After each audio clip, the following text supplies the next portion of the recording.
What's going on, everyone? Jeremy here from The Quartering. Hope you're having an absolutely wonderful day. If you hear any background noise, there's two strapping young men, beautiful, intelligent men, fixing my furnace right now. But there's definitely news to discuss. There's an interesting report this morning that came out that says that Kamala Harris is set to divorce her husband because she blames him for the loss. Now, I don't think the guy is exactly the smartest or the sharpest tool in the shed, but I also can't imagine why you would blame him. Perhaps you could argue there was a little bit of the kerfuffle where there was some rumor about him putting his hands on somebody that he shouldn't have. But I think that was a pretty tiny little controversy. What you really have here is a standard individual that exists on both sides of the political spectrum, to be honest with you, who, instead of looking inward when failures happen, they just are pointing at everybody else. You know, it was my husband. Oh, people don't like black people. Oh, people don't like women. At the end of the day, it was the policies that people chose to not support on election day. Are there some people out there that just say, hey, I'll never vote for a woman? Sure, but it's not any huge amount. And this meltdown, now that, January 20th has happened and things have changed, is getting a little unhinged. I'm starting to worry about her a little bit. And also, Hollywood is completely apoplectic, completely besides themselves. They find it, quote, unsettling that they cannot tell Americans how to vote anymore, and that they were unsuccessful in shilling for Kamala Harris. And we're going to talk about both of those in this video today. If you enjoy the video, please do make sure you leave a like on it. And remember, I live stream every day from 1 to 3 Eastern. So hopefully you'll tune in over on Rumble for that or over on Quartercast on YouTube. Kamala Harris was all smiles and affection for her beloved second gentleman, Dougie Emhoff, in the immediate aftermath of her crushing presidential election defeat. But now President Trump has been sworn in office for sore loser Harris. It's now all about the blame game, and her target has flipped to her, quote, dead weight husband.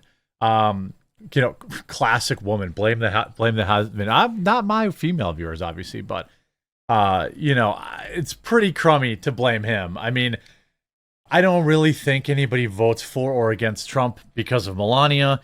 I don't think people vote for or against Kamala Harris because of her husband.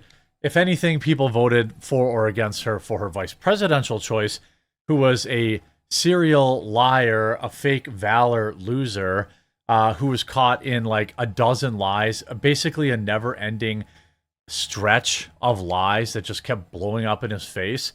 I think that's probably it. She probably lost because there's a large section of her base that she won't admit has very radical far-left ideas. She could have taken a better vice presidential candidate like Josh Shapiro, but she knew that it would be worse for her because of the 10 to 15% of people that are on the far left. Now, I'm not talking about like Union Democrats. I'm talking about like far leftoids who hate Jews. I mean, quite frankly. So that's why she couldn't take the better VP candidate. But at the end of the day, it was her choice to pick Tim. I'm just a knucklehead and made up an entire lie about being at Tiananmen Square walls. She picked him. If she wants to be mad at anybody, be mad at yourself. One source claimed Daily Mail that there's plenty of blame to go around as far as Kamala is concerned, and Doug has his share. Doug did no favors during the election. Frankly, he looked like a hypocritical ass after bombshells that he got his kid's nanny pregnant. I guess that happened too. While married to his first wife, and also allegedly attacked an ex-girlfriend on the heels of his I Am a Woman crusade. Despite their brave front at the inauguration and President Jimmy Carter's January 9th funeral, those close to the couple believe it's not all hunky-dory between them. And word is that the husband of the California girl, Kamala, has already signed up for a job with a Big Apple law firm, which would require them to split time between New York and San Francisco. As of at Monday's presidential inauguration, the couple presented a united front that their expressions remained grim as they sat through Trump's victory speech, their faces mirroring tension. Look, this kind of thing is not uncommon in politics. I mean, there isn't a person on the planet that thinks Bill and Hillary are still quote unquote married. Whatever's going on between Barack Obama and Big Mike, you know, that there's something obviously going on there. These couples stay together because for whatever reason, Americans won't elect a single man, apparently, or a single woman, which seems odd to me. I don't think it really affects how I vote, but it is a thing. So these people just stay together for political reasons. Emhoff, similarly, by the way, matched the disdain on his wife's face, but took it a step further, grimacing and shaking his head lightly when Trump promised to rename the Gulf of Mexico the Gulf of America. The couple left the Capitol building together, briefly shaking hands with Trump and bidding Joe and Jill, Dr. Jill, farewell with plans to return to California. But now that Harris has been defeated, she's reportedly looking to undergo a complete image overhaul.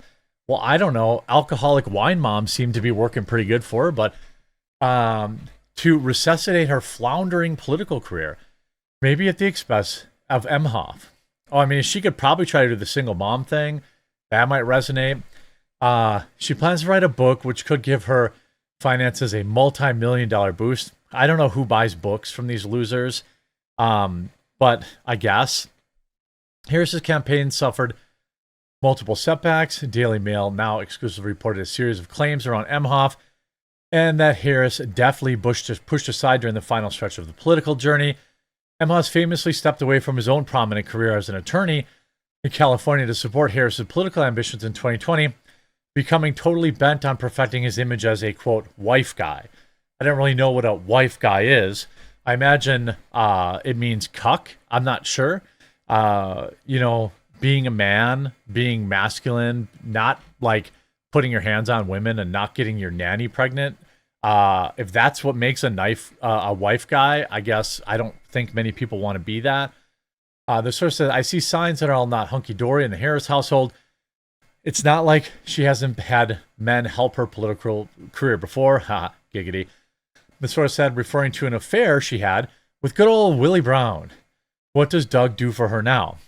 Those closest to her believe she will skip the race for California governor, which she thinks is a thankless no-win job, and instead try for president in 2028, which would be legendary. That's what you call, when you work for the city and you work on the roads, you basically have, this incredible amount of job security because the government's always pissing our money away. Well, if Kamala Harris runs for president again in 2028, I can lock my career in for at least, through 2028, 2029, dunking on her various word salads and complete unhinged meltdowns. Now, if she wants to run for president, though, she's going to have to get remarried if she divorces him, I suspect. Maybe America doesn't care about that anymore. I don't think I do. But she said, she told me, you know me well enough to know that I'm not going away quietly.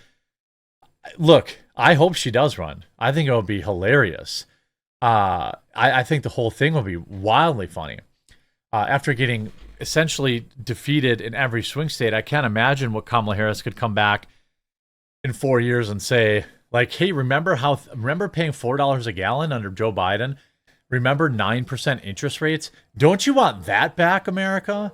Don't you want to spend $450 every 2 weeks on groceries? What are you, losers? I mean, I'm not sure what platform she's going to run on, but I guess she'll probably just call everyone racist and sexist, I suspect. But, look, I want the Democrats to have a good candidate, and it's not her and it's not Gavin Newsom. So I don't know who it actually would be, but I think that they should try to run someone who's more common sense, because there are a lot of Democrats that, voted for Trump that probably wouldn't necessarily vote for another Republican candidate. I'm probably one of those people. Like, I'm not a Republican. I voted for Trump.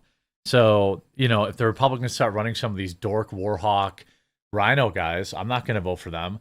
So, I think if the Democrats were smart, they'd find somebody kind of like Fetterman, except not Fetterman, but you get what I mean. Like, a more common sense guy. But, I'm not going to elect a president that can't even put on a suit for presidential inauguration. Hollywood also finding failure to elect Kamala Harris unsettling. Hollywood doesn't matter in the political sphere, some entertainment insiders fretted in a news report. Walter spoke to several industry members about the impact of Donald Trump winning re-election and how that will affect the entertainment industry. Well, I'm sure they'll have endless content for their Trump derangement syndrome for the next 4 years. Don't get it twisted. Don't think that late night television shows and places like CNN aren't absolutely giddy that Trump won. They'll pretend that they're upset, but every one of them knows they'd have no career left whatsoever if Kamala Harris had won, because it would be another 4 years of nobody talking to them, nobody giving them interviews, anything like that. So, look, I don't care. By the way, I don't care what celebrity has endorsed Trump either. I think it's cringe if you're waiting for some stupid singer who doesn't actually care about you to endorse somebody. You should make your own mind up. The fact that, Kamala Harris thought, she thought black people were so dumb that she could just hire Beyonce, to tell them to vote for her, backfired, as it rightfully should. People have pride. You can't speak to communities like that. You have to treat, that's the whole celebrity endorsement nonsense. Let's get Jay-Z and Beyonce so that we can, do better polling with the black community. Black people are like, that's crazy. No, you're not going to pander to me. I'm not going to vote for anyone because you told me to do it. And you could say the same thing, Trump with all these like Kid Rock and all these people. Like, I don't care about any of that stuff. And nobody should. You should be worried about what they're actual running on, what their issues are. The fact that Hollywood's having a bit of a melty because no one gives a damn about him anymore is just the icing on the proverbial cake. We'll have to see how this all shakes out. I can't believe that she would be running for president in 2028. That seems bonkers to me. But then again, crazier things have happened. Trump's in office right now, and that's pretty crazy too. So I hope you enjoyed this video. If you did, make sure you leave a like on it. If you haven't yet, subscribe or follow down below, and we'll talk to you again real soon.